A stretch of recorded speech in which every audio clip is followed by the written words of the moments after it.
네, 안녕하세요. 매주 월요일에는 글로벌 마켓 앤 이코노미 시간이죠. 오늘 첫 번째 코너 마켓나우 시간입니다. 오늘 뉴스핌 오상용 전문 기자님 함께합니다. 어서 오세요. 안녕하세요. 네, 저와 함께하는 첫 네, 코너죠. 네, 많이 설레고 있습니다. 그냥 편하게 해주시면 될 것 같은데 예. 오늘 준비한 내용 어떤 건가요? 아무래도 뭐 주말에 있었던 네, 이란 미사일 이야기 하다 보면 또 유가 이야기 할 것 같고요. 그렇죠. 뭐 유가는 아무래도 이제 물가 영향 크니까 네, 인플레이션 이야기하고 연준 이야기하고 하다 보면 시장 금리 이야기도 좀 할 수 있을 쭉쭉쭉 것 같아요. 연결되네요. 예, 예, 그럼 중동 사태부터 좀 얘기 들어가야 될 것 같은데 저 주말에 깜짝 놀랐어요. 예, 제 가상자산 수익률이 우두둑 떨어져가지고 그죠. 보니까 예, 중동 이슈가 막 아, 뉴스로 막 나오더라고요.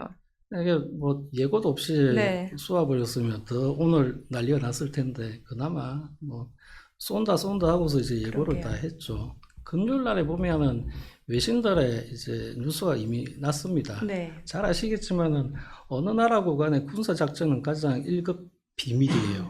그게 기자들이 알 정도면은 이미 그러게요. 이제 뭐 주요국의 당사자들은 다 알고 있었다라고 보시면 되고, 그래서 뭐 사전에 잘 조율된, 네, 그래서 신중한 공격이었다 뭐 이런 이야기도 합니다. 오늘 마침 이제 유가 보시면 유가는 좀 하락하고 있어요. 그래서 이게 뭐 이 정도 하고 말라나 하고 시장은 좀 이제 안도를 하고 있고, 어제 아침에 이제 유엔 거기 대표부에 네, 이란에서 성명서를 하나 내놔요.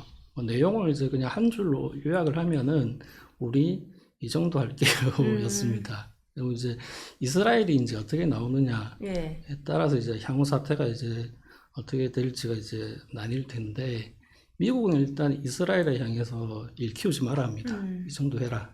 그리고 이제 실제로 이제 그렇게 좀 서로 적당한 선에서 뭐 이 정도 하고 나면 크게 뭐 문제가 될 건 없을 텐데, 불행히도 이런 상황들은 참 예단이 힘들어요. 네, 그래서 서로 살살하자 하다가 감정이 막 올라가지고 이제 멱살 잡고 네, 그런 상황까지 이제 갈 수 있으니까, 우리 뭐 잘 기억하시겠지만은 작년 10월에 그 이스라엘하고 하마스가 싸울 때 가장 두려워했던 시나리오가 이란이 개입하고 그래서 중동 전역으로 이렇게 막 확산돼 네, 버리는, 그래서 호르무즈 해협이 막혀가지고 이게 유가가 원유가 잘 수송 안 되고 그런 상황이 오면은 뭐 유가가 배럴당 130달러까지도 갈 거다, 맞아요, 그런 그때. 이야기들이 좀 많았었죠.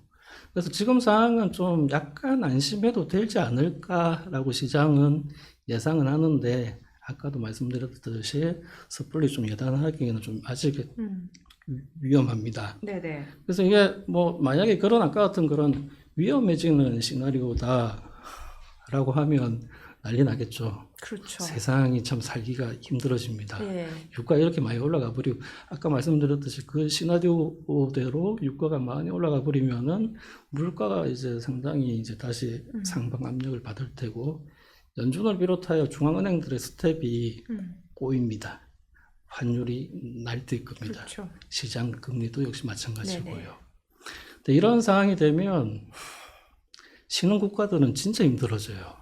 그렇죠. 이게 특히나 이제 에너지를 순수입하는 국가들 같은 경우는 많이 힘들어집니다. 그게 2년 전과 요 근래 2년 사이에 유가하고 그 달러의 네, 상관관계가 좀 많이 바뀌어 버렸기 때문에, 네, 그래서 더 이머징에 충격이 클 거라고 그렇게 좀 예상됩니다.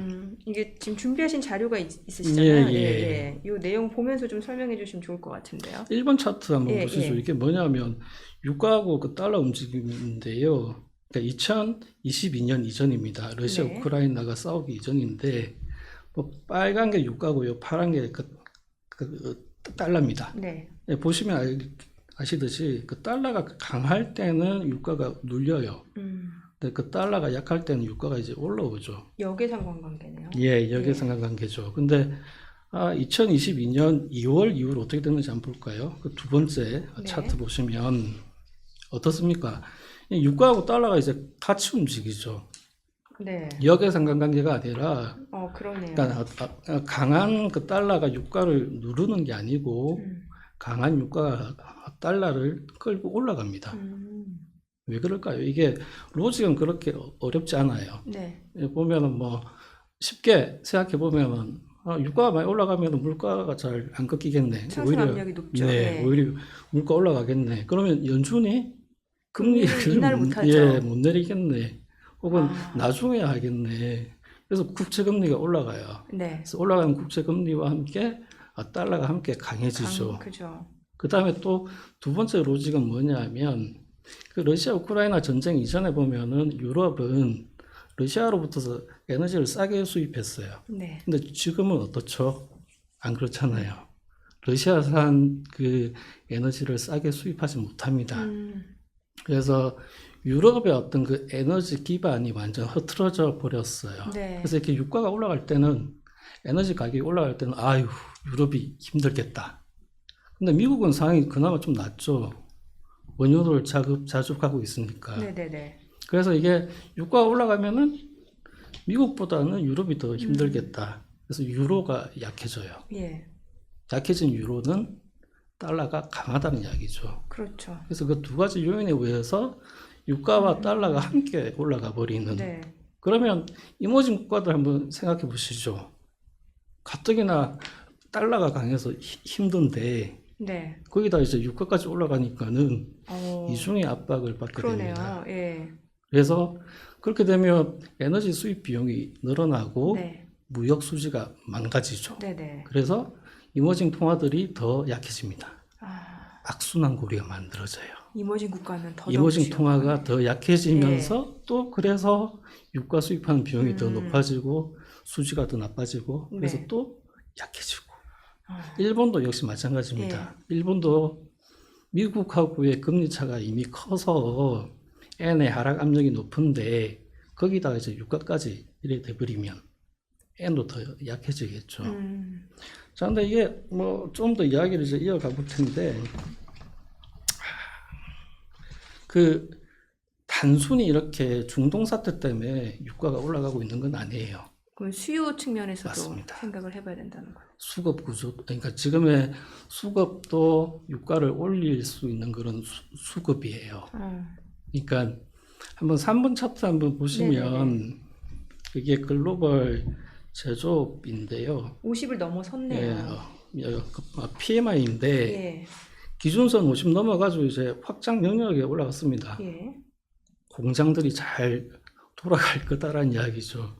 석유 수요가 늘겠죠. 네. 이제 러시아나 사우디 이런 이제 오펙 산유국들은 감산을 계속 하려고 해요. 4월 초에 뉴스 보셨을 텐데 네.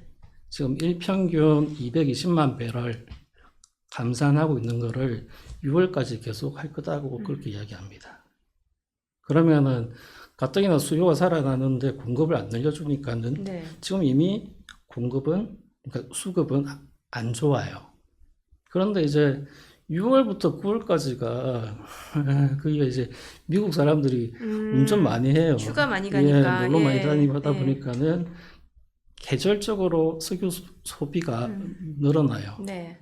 그러다 보면 여름 무렵이 되면 이제 더 석유 시장의 수급이 타이트해질 그렇죠. 거다라는 예. 얘기를 합니다. 그래서 3월 달에 보면 국제에너지기구가 이미 수요가 더 늘 거다라고 이야기를 했고 투자은행들도 네. 유가가 더 올라갈 거다라고 좀 다들 예상을 하고 있습니다.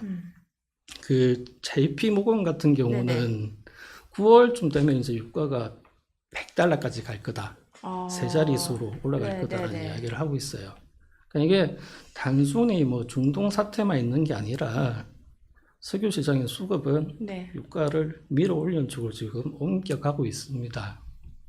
이러면 인플레이션 압력이 더 세질 수밖에 없는데 이미 그쵸. 지난주에 그 나온 CPI만 놓고 보더라도 사실 시장 예상치를 훨씬 웃도는 상황이었잖아요. 네, 맞습니다. 이게 사실 뭐 예상치를 넘어서서도 예. 문제지만 좀 심각합니다. 예. 그 4분 차트 한번 보시면 이거는 지난해 같은 달에 비해서 지금 물가 상승률이 어떤가를 보여주고 있습니다.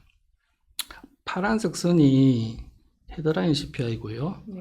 보라색 선이 이제 코어입니다. 코어. 네네.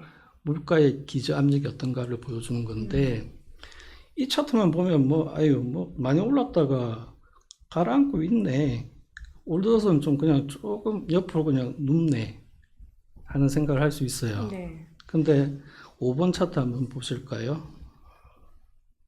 이거 보면 좀 약간 무섭습니다. 이게 뭐냐면 코어 CPI의 3개월과 6개월 모멘텀이에요. 그 3개월, 6개월의 인플레이션 모멘텀을 보면은 3개월짜리는 작년 여름에 바닥을 찍고서 지금 쭉 올라가고 있죠. 네네네. 6개월짜리도 작년 11월부터 꾸역꾸역 올라갑니다. 그러네요.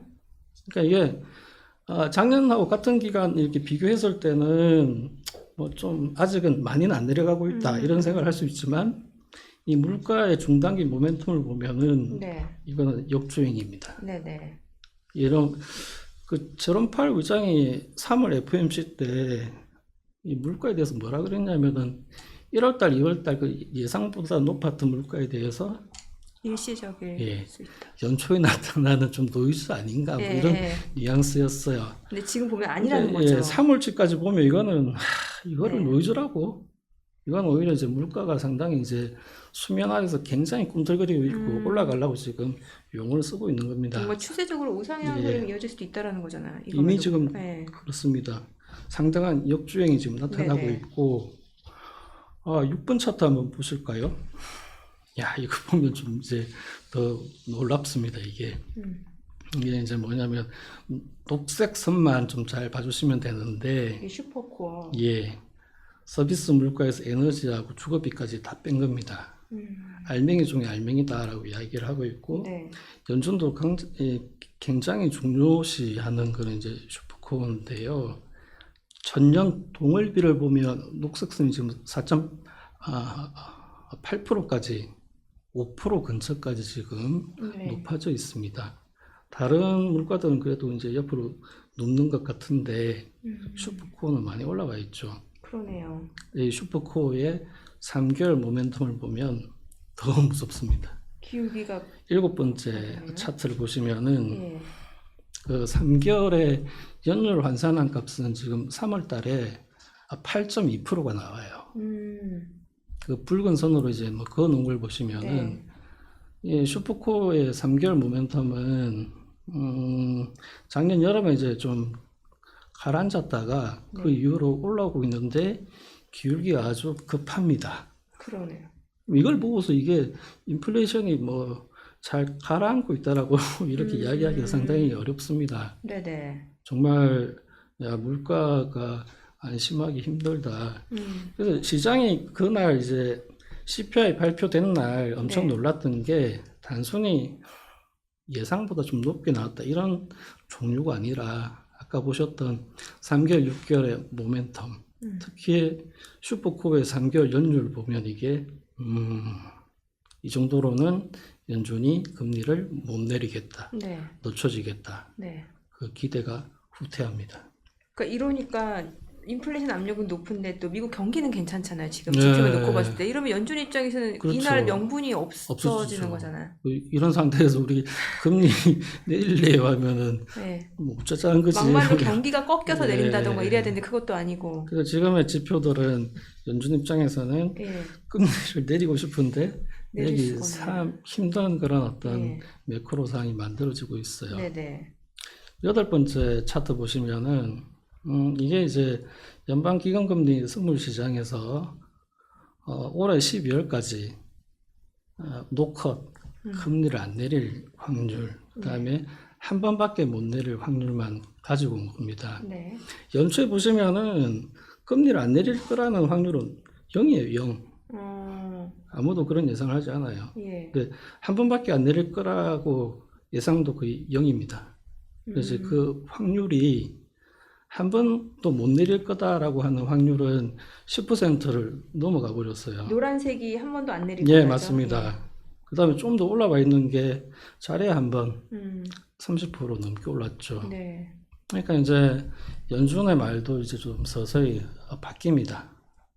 서두르지 않겠다 네, 그렇죠. 하다가 네. 이제는 못 내릴 수도 있겠다라고 네. 이렇게 좀 말들이 이제 바뀌고 있는데 최근에도 뭐 CME 패드워치 나오는 거 보면 6월 금리는 확률이 10%대로 내려앉았고. 이제는 뭐 2달 사이에 뭐 엄청난 일이 안 벌어지면 네. 사실 상반기 안에 그러니까 6월 안에 6월까지 뭐 금리를 내릴 가능성은 좀 낮죠. 지금 9월 달 얘기도 나오고 네, 있고. 9월. 네. 그것도 이제 완벽하게 그 뭐 9월에 반드시 내린다는 또 아니고 그렇죠. 뭐 잘해야 이제 선거 끝나고 나서 이제 금리 내리겠다 네. 이런 이야기합니다. 아이비들도 예상들을 또 계속 수정했어요. 맞아요. 예. 뭐 연내 한 3번, 4번 하겠지 했던 선수들이 이제는 한두 번 한두 얘기하고. 번 예. 이야기하고 있습니다. 네. 일이 되다 보니까 이제 국채 시장도 지난주 보면 엄청났죠. 특히 10년물. 근데 예. 뭐 그 연준 통화 정책에 아주 민감하다고 하는 2년물은 5% 근처까지 거의 네. 올라갔고요. 그다음에 10년물 금리도 함께 많이 올랐습니다. 그렇죠. 그 배경이 뭐냐면 인플레이션에 대한 예상이 흔들려서 그래요. 인플레이션이 둔화되는 게 아니었어? 예. 더 올라가는 거야? 장기물 국채를 가지고 있는 사람 네. 입장에서는 네. 가장 무서운 게 물가예요.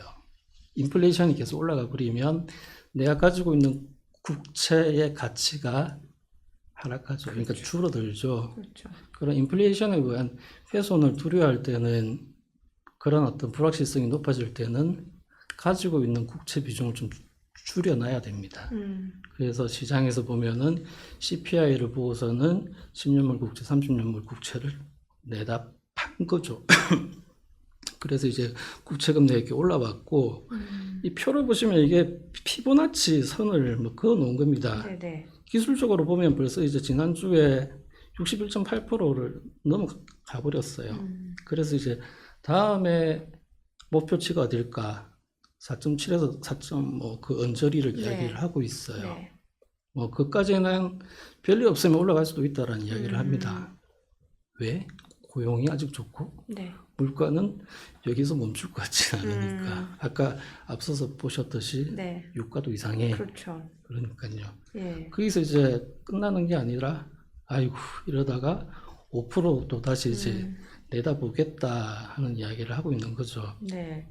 역으로 생각하면은 이미 뭐 장기물 갖고 계신 분들은 지금 예. 손실 구간일 수 있는 거잖아요. 왜냐면 채권 10년물 예, 장기물 채권 가격이 계속 떨어지니까. 그렇죠. 근데 또 역으로 생각하면 그럼 또 바닥일 수도 있다는 생각이 들면은 맞아요. 또 매수 타이밍일 수도 있다라는 이 시각도 그렇죠. 있는 것 같아요. 예. 이 정도 금리에 예. 가장 안전하다라는 예, 미국 예. 국채가 4.5% 넘게 줘 이자를. 그러니까요. 예. 그러면 이제 좀 매력을 느끼고 이제 사람들이 살 수 있죠. 그래서 여전히 이제 4.5% 위에서는 사라. 이게 비중을 늘릴만 하다 오히려 네. 그런 이야기를 합니다. 그 사람들의 논리 중에 이제 한 가지가 뭐냐면 10번 그 차트 보시면은 네. 가계 초과 저축 미국 이야기입니다. 이 가계 초과 저축이 2022년도에 보면 뭐 2.1조 달러까지 있었죠. 이때 정부가 막 돈을 풀었을 네, 때잖아요. 뭐 돈 많이 풀어가지고 네. 이제 뭐 다 돈 많을 때고. 예. 근데 지금 보면은 그 가계 초과 저축이 거의 없습니다. 이제 바닥이 난 거예요. 소비 다 하고 이제 어. 없습니다.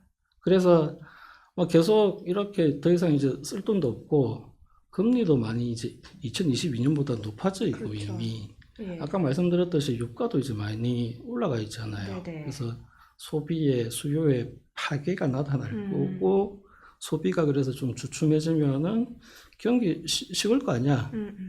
경기가 못 달리는데 네. 그렇죠. 10년물 금리가 계속 올라가기 올라가겠어? 쉽지 않다. 뭐 그런 주장을 합니다. 네. 그리고 이제 고용 시장이 좋다라고 하지만 11번 그 차트 보시면은 붉은 선이 이게 풀타임 고용입니다. 아, 고용의 하루에- 질 자체는 별로인 예. 거예요. 그렇게 주장들을 하죠. 이 그 금리가 하락할 거다라고 이제 네네네. 보시는 분들은 네. 이제 풀타임 고용은 오히려 이제 마이너스고 그 아르바이트 하는 사람들만 계속 이제 늘어난다. 그러니까 이제 일자리가 많이 만들어지고는 있는데 풀타임 고용이 아니라 그 파트타임 고용만 자꾸 많이 늘어난다. 이민자들이 수입돼서 다 알바 많이 해서 그 숫자가 결국 이렇게 그렇죠. 예쁘게 만들어 놓은 거 아니냐 주장합니다. 근데 뭐 그런 요인들을 다 감안하더라도 결국 이제 실업률이라는 부분하고 전체 일자리 수를 보면은 약하다라고 말하기는 아직 좀 애매해요. 또 그래서 고용 자체가 약하다고 예. 말하기는 애매하다. 이거는 고용이 꺾였다라고 네. 주장하기는 좀 어렵고 네. 이 아까 보셨던 거는 가계를 대상으로 하는 서베이예요. 그래서 거기 설문을 성실하게 해주는지 아닌지도 또 좀 알 수가 없고 뭐 그런 네. 부분들이 있는데 여하튼 뭐 그런 주장들이 또 있는 반면에 또 혹자들은 뭐 다른 쪽에서는 금리 인상해야 된다는 얘기도 있잖아요. 예, 레리 서머스 같은 예, 전 경우는 재무장관. 15%에서 20%의 확률로 네. 금리가 다시 이제 연준이 올려야 될 거다라는 이야기를 합니다.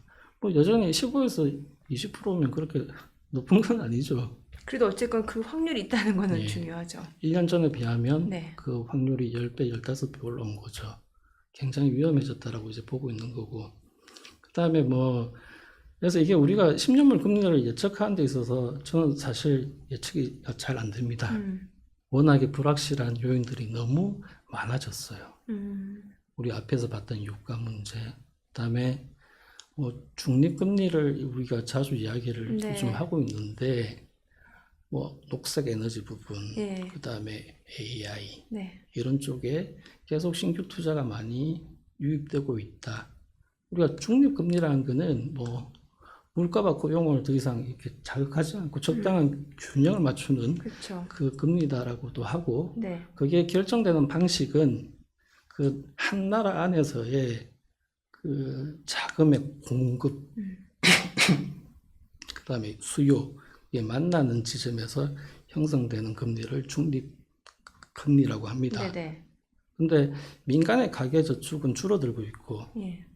그다음 투자 수요는 이제 늘어나고 이러면은 금리는 중립금리가 올라간다라고 이야기하죠. 그다음에 정부가 계속 국채를 많이 발행하고 네. 재정 적자가 늘어나고 하면 그래서 국채를 많이 이렇게 쏟아내게 되면은 민간의 가계 저축을 흡수하게 됩니다. 그러면 정부 요인에 의해서 그 자금 공급이 줄어든 상태에서 민간은 더 많은 이자를 주고서 돈을 조달해야 되죠. 네네. 그래서 이제 중립금리가 올라간다라고 올라가요. 얘기합니다. 자, 중립금리 뭐 잘 아시겠지만은 이게 높아진다라는 얘기는 금리를 내릴 수 있는 여지가 줄어든다라는 얘기예요. 그렇죠. 예전에 금리 인하 사이클에서는 과감하게 금리도 내렸고 예. 한 번 내릴 때 많이 내렸잖아요. 이제는 중립금리가 이렇게 올라와 있는 상황에서는 그렇게 할 수가 없어요. 그러니까 금리를 내리더라도 조금씩밖에 못 내리고 네네. 많이 못 내려요. 네. 왜냐? 좀 더 내리면 물가가 바로 올라오거든요. 그렇죠. 그런 어떤 위험성 때문에. 예, 이제 그렇게 주장하시는 분들은 국제시장이 예전과는 다르다. 그러니까 지난 채권 시장 한 40년 정도 호황이었다고 하면 이제 그 예. 시절은 다시 오지 않는다 이렇게 보시는 예. 분들 꽤 많아요. 그래서 빨리 그 과거의 어떤 그 패턴, 예. 습관에서 그 벗어나야만이 네. 제대로 손해를 안 볼 수 있다 뭐 이런 이야기도 합니다. 네. 또 지금 기자님 말씀 주신 중립금리 얘기 주셨으니까 그 JP모건 체이스 제이미 다이먼은 최근에 금리 8% 이야기를 했잖아요. 예, 이게 사실 중립금리 한 4%를 상정하고 얘기한 거다라는 분석도 뭐, 있고. 그렇게 되면 이제 물가는 그 턴 프리미엄이 더 네. 많이 이제 올라간다, 붙는다는 네. 그런 이야기이기도 하고요. 그러니까 4%가 명목 중립금리라고 네네. 한다면 그 안에 이제 실질도 있을 것이고 인플레이션 요인도 있겠지요. 뭐 4%가 명목 중립금리라고 하면 2.5%가 네. 인플레이션 앞으로 계속 갈 네네네. 거다라고 한다면 지금 상황이면 한 3%도 봐야 될 거 아니에요. 예, 실질 중립금리도 하여간 뭐 높아졌다 하니까 예. 거기다가 이제 8%까지 가려면은 프리미엄을 그쵸, 더 피가 붙어서. 줬다라는 이야기예요. 왜? 물가 전망이 확실치 않고 네. 정부는 계속 부채를 더, 더 남발할 것 같고 네. 그럼에도 국채를 소화시키려면 이자를 더 줘야죠. 그러게요. 우리 거 사주십시오 그렇죠. 하려면은 예. 금리를 더 줘야 이제 예. 산다라는 이야기가 나옵니다. 이게 뭐 잘 아시겠지만은 이 다이먼이 예측을 그렇게 썩 잘하시는 분은 아니에요. 다만 이런 얘기가 있다 그런 건가요? 그 대부분 예측은 잘 안 맞았는데 네. 근데 다이먼의 역할이 예측가는 아닙니다. 네네네. 월가 맏형으로서 위험해요 이건 엄청라고 그렇게 이제 미리 워닝을 주는 역할을 하고 있어요. 그 이번 다이먼의 말 중에서 가장 무서웠던 거는 저 개인적으로는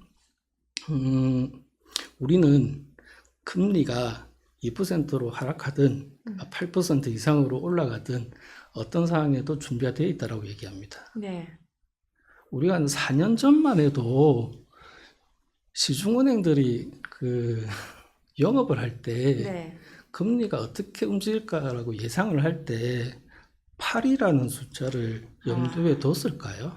아니었을 것 같은데. 예. 다이먼의 이 말은 뭐냐면 이제 우리는 금리의 예상 진폭이 8%까지 올라갈 수 있는 그런 세상을 살고 있고 그걸 상정해서 움직여야 한다는 이야기를 합니다. 뭔가 변동폭이 상당하다라는 거네요. 예.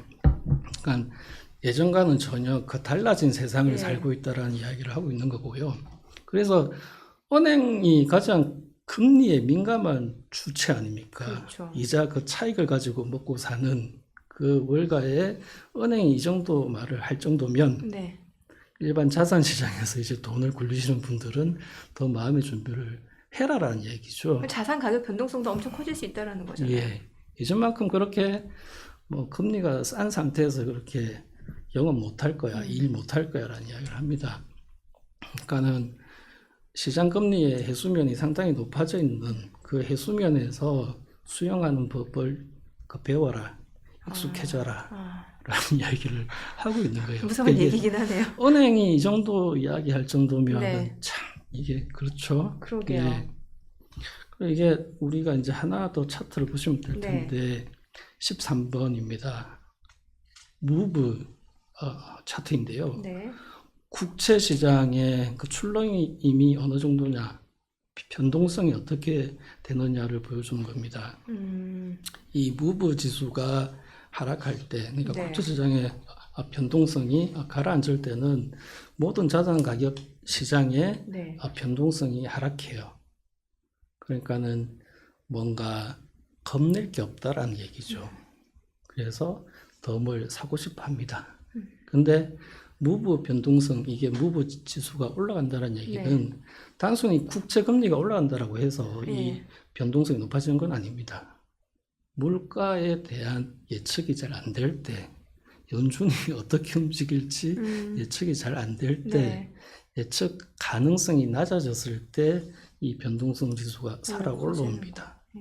앞으로 인플레이션이 어떻게 갈지 내가 잘 감이 안 와. 모르겠어. 연준이 언제 금리를 내릴지 도저히 알 수가 없어. 이렇게 불안해지면 장기물 국채부터 일단은 먼저 좀 내놓게 되죠. 그렇게 해서 국제시장의 변동성이 살아 올라가면은 다른 차산 시장도 조용할 수가 없어요. 그래서 앞으로 이 무브가 어떻게 움직이는가를 좀 잘 보셔야 할 것 같습니다. 네. 일단 지금 저희가 생방송으로 30분은 됐는데 사실 금 얘기도 하시고 달 얘기도 하시고 준비를 하셨는데 어떻게 하시겠어요? 그거는 그 다음에 다음에 기회가 이어서 하시겠어요? 네. 알겠습니다. 오늘 내용 잘 들었습니다. 고맙습니다. 감사합니다. 네.